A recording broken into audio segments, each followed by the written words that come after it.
Hello everyone, कैसे हैं आप सब लोग। मैं सिंटू कुमार आप सभी को ACTI कंप्यूटर में स्वागत करता हूं। आज हम जिस टॉपिक पे बात करने जा रहे हैं उस टॉपिक का नाम है माइक्रोसॉफ्ट ऑफिस एक्सेल, जिसमें आज हम जानेंगे डेटा एंट्री कैसे होता है। ठीक है, तो चलिए देर न करते की ओर आपको हम वीडियो की ओर लेकर के चलते हैं। सबसे पहले क्या करना है दोस्त, अपने कीबोर्ड से Windows+R प्रेस करना है। यहाँ एक रन कमांड ओपन होगा, इसमें आपको टाइप करना है एक्सेल। उसके बाद यहाँ से ओके करना है। ओके करने के बाद आपको एक्सेल का वेलकम स्क्रीन आ जाएगा। उसके बाद आपको क्लिक करना होगा ब्लैंक वर्कबुक पे, इस पर क्लिक कर लेना है। क्लिक करने के बाद आपके सामने एक ब्लैंक स्क्रीन ओपन हो जाएगा एक्सेल का। ठीक है, इसमें क्या करना होगा, सबसे पहला काम जो आप करेंगे वो आपको ये एक्सेल सीट को आपको प्रॉपर ढंग से सेट कर लेंगे। ठीक है, सेट कैसे करेंगे, आपको अपने कीबोर्ड से कंट्रोल की को दबा के रखना है। अब माउस का स्क्रॉल आगे की ओर घुमाना है तो आप देखेंगे कि आपको यहाँ पे प्रॉपर ढंग से यहाँ पे हमारा जूम हो चुका है। ठीक है, इस तरीके से क्या होता है कि जूम जब हमको प्रॉपर ढंग से हो जाता है तो इसमें किसी भी प्रकार का जब डेटा एंट्री करते हैं या डेटा टाइप करते हैं तो वो हमारा प्रॉपर ढंग से दिखता है दोस्त। ठीक है, तो उसमें क्या होता है कि हमको डेटा एंट्री करने में काफ़ी इंटरेस्टिंग भी लगता है और मज़ा भी आता है और काफ़ी जल्दी होता भी है दोस्त। ठीक है, अब क्या करेंगे, इसमें हम कुछ फॉर्मेट टाइप कर लेते हैं, यानी कुछ फॉर्मेट बना लेते हैं फटाफट से। ठीक है, जैसे कि यहाँ पे रख लेते हैं सीरियल नंबर, उसके बाद यहाँ पे रख लेते हैं स्टूडेंट नेम, उसके बाद यहाँ पे रख लेते हैं मैथ।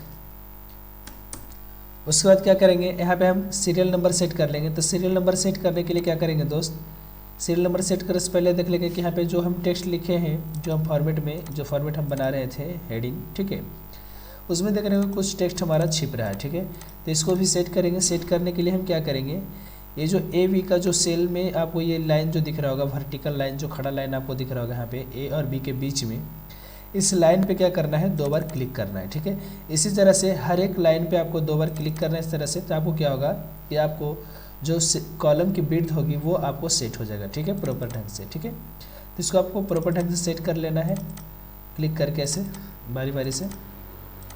और उसके बाद क्या करना है दोस्त, यहाँ पे हम सीरियल नंबर सेट करेंगे। तो सीरियल नंबर के सेट करने के लिए सबसे आसान तरीका क्या है कि आपको 1 लिखना होगा। 1 लिखने के बाद आपको अपने कीबोर्ड से कंट्रोल दबा के रखना है। तो यहाँ पे देखेंगे कि आपको डबल प्लस बना होगा, कंट्रोल जैसे ही छोड़ेंगे तो सिंगल प्लस बनेगा। ठीक है, तो कंट्रोल को दबा के रखेंगे तो डबल प्लस बनेगा। उसके बाद इस तरह से ड्रैग एंड ड्रॉप कर देना है।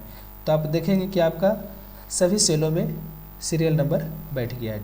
ठीक है, अब नेक्स्ट यहाँ पे बात करेंगे स्टूडेंट का नाम लिखेंगे, है ना। और स्टूडेंट का नाम लिखने के लिए क्या करना है, आपको टाइप करना होगा स्टूडेंट का नाम, है ना। तो जैसे कि यहाँ पे मैं टाइप कर लेता हूँ मोहन शर्मा। ठीक है, इस तरह से टाइप कर लिए, आपको भी टाइप कर लेना है और यहाँ से ड्रैग एंड ड्रॉप हम कर लेते हैं। ठीक है, उसके बाद यहाँ पे क्या करना है दोस्त, आपको कि जो भी आप सब्जेक्ट बैठा लिखे हैं, है ना, math, SST, science, Hindi, Sanskrit, ठीक है, इसमें क्या करना, सभी सब्जेक्ट का आपको यहाँ पे नंबर बैठाना है। तो नंबर बैठाने के लिए हम क्या करेंगे, एक फार्मूला का इस्तेमाल करेंगे जो कि हमारा डेटा एंट्री करने में काफ़ी मदद करेगी, फास्ट करने में। ठीक है, तो एक चीज़ और बता दें कि जब एक्सेल के अंदर आप कोई भी फार्मूला का इस्तेमाल करेंगे या यूज करेंगे, ठीक है, तो उसमें आपको क्या करना होगा, हर हाल में इक्वल साइन देना बहुत ज़रूरी है। ठीक है, क्योंकि इक्वल साइन अगर आप नहीं देंगे तो आपका एक्सेल के अंदर कोई भी फार्मूला यूज नहीं होगा दोस्त। ठीक है, जैसे कि मैं यहाँ पे देखिए एग्जाम्पल 4 गुना अगर 5 करता हूँ और इंटर मारता हूँ तो देखिए इसका रिजल्ट हमारा नहीं आया है।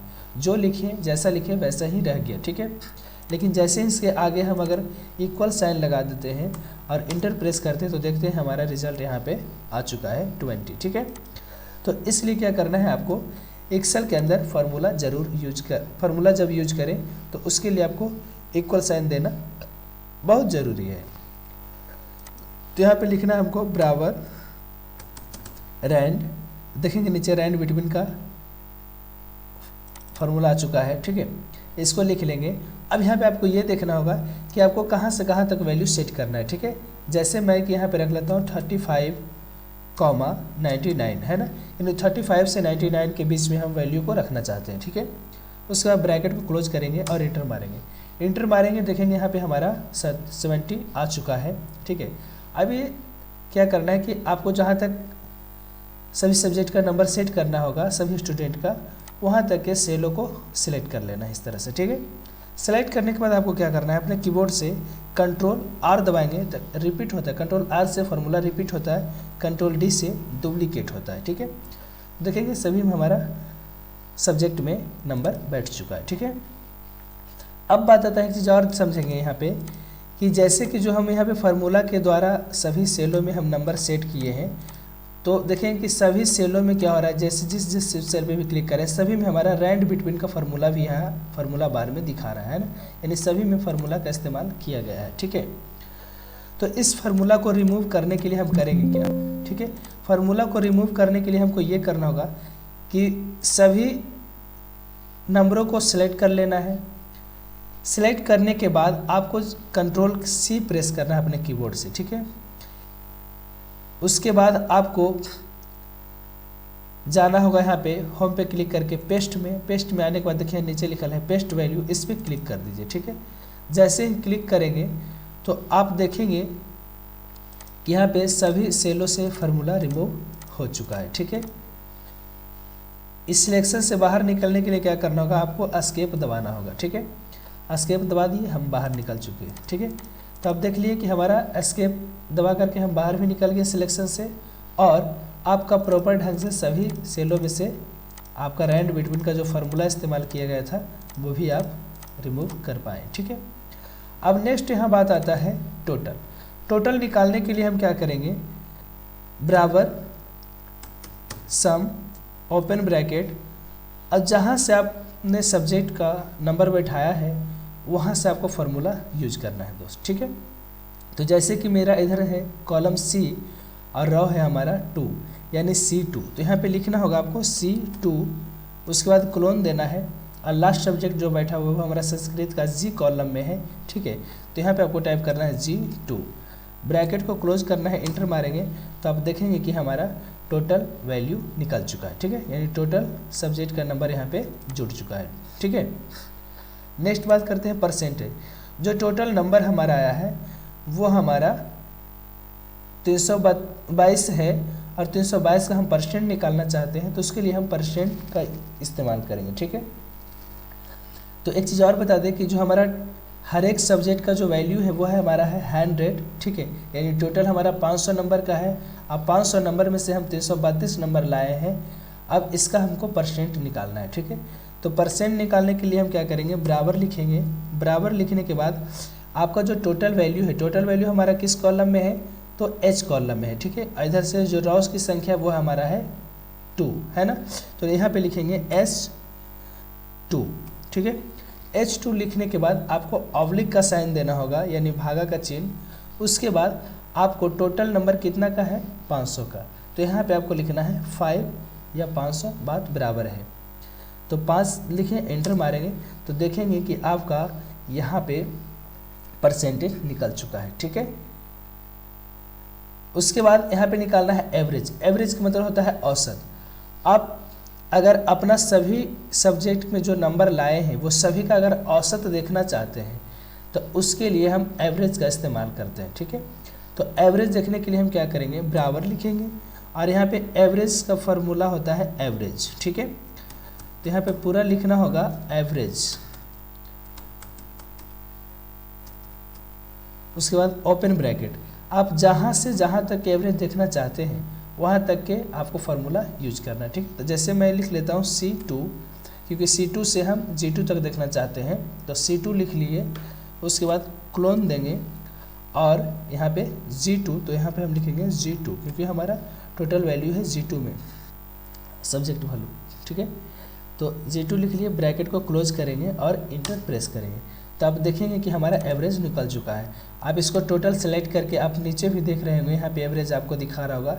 एवरेज जो है वो हमारा 64.4 एवरेज है। 5 सेलों को काउंट किए हैं और सब हमारा योग जो है वो हमारा कितना है, 322 नंबर, ठीक है। तो देखिए यहाँ पे हमारा एवरेज भी निकल चुका है। अब क्या करना है, यहाँ पे हमारा निकालना है काउंट। काउंट मतलब यानी कि सेल को वो काउंट करता है। काउंट फंक्शन में क्या होता है कि सेल को काउंट करता है, वो सेल को काउंट करता है जिस सेल में आपको कंटेंट लिखा गया हो। जिसमें आपको कंटेंट लिखा हुआ नहीं है वो सेल को वो काउंट नहीं करेगा, ठीक है। तो यहाँ पे हम काउंट करते हैं, जैसे बराबर, उसके बाद लिखते हैं काउंट, और यहाँ से हम C2 से लेकर के हम J2 तक के काउंट करना चाहते हैं। तो C2 यानी यहाँ पे लिखेंगे C2, ब्रैकेट पहले देंगे दोस्त, ओपन ब्रैकेट, C2 क्लोन, और उसके बाद लास्ट हमारा है एवरेज तक काउंट करना चाहते हैं। तो एवरेज हमारा है J में, तो यहाँ लिखेंगे J2, ब्रैकेट क्लोज करेंगे और इंटर प्रेस करेंगे। तो देखेंगे हमारा 8 सेल है ना। कितने सेल है हमारा? 8, यानी 8 कॉलम। देखिए 1 2 3 4 5 6 7 8 है ना। तो 8 काउंट हो चुका है, ठीक है। अब यहाँ पे हमको निकालना है मैक्सिमम। मैक्सिमम यानी कि ये 5 सब्जेक्ट में जो सबसे हाईएस्ट नंबर है वो आपका कितना है, ठीक है। तो उसके लिए हम मैक्स फंक्शन का इस्तेमाल करते हैं। ये किसी भी प्रकार का आपको मैक्स सैलरी यानी कि हाईएस्ट सैलरी निकालना हो तो भी मैक्स का यूज करेंगे, ठीक है।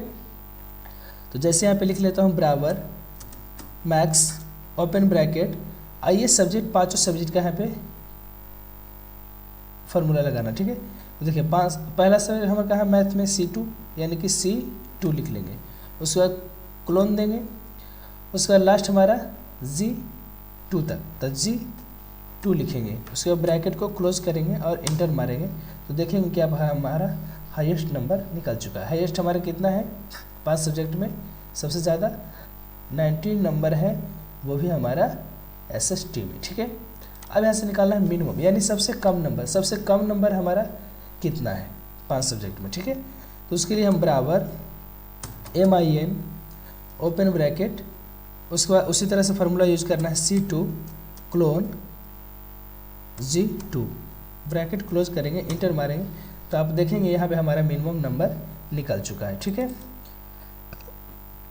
अब क्या करना है, सभी स्टूडेंट को यहाँ पे निकालने के लिए हम क्या करेंगे, ये जो हम सिंगल सबका निकाले, total, average, percentage, count, max, minimum, ये सभी सेलों को सिलेक्ट कर लेना इस तरह से, ठीक है। सेलेक्ट करने के बाद आप देख रहे हैं यहाँ पे कॉर्नर पे लेके आएंगे पॉइंटर को, अपने माउस पॉइंटर को, यहाँ पे प्लस का साइन बनेगा, और नीचे की ओर ड्रैग एंड ड्रॉप भी कर सकते हैं, या फिर आप यहाँ पे 2 बार क्लिक कर दीजिए तो सभी में आपको फिल हो जाएगा, ठीक है। तो इस तरीके से डेटा एंट्री होता है दोस्त। इसी तरह से हमारा किसी भी प्रकार के कोई भी डेटा एंट्री हो तो ऐसे ही डेटा एंट्री किया जाता है, ठीक है। आज के ये कुछ बेसिक फार्मूला और डेटा एंट्री कैसे होता है उसके बारे में हमने आज बताया, और आज तक यहीं तक सेवा है दोस्त। नेक्स्ट मिलेंगे हम अगले वीडियो में नए टॉपिक के साथ।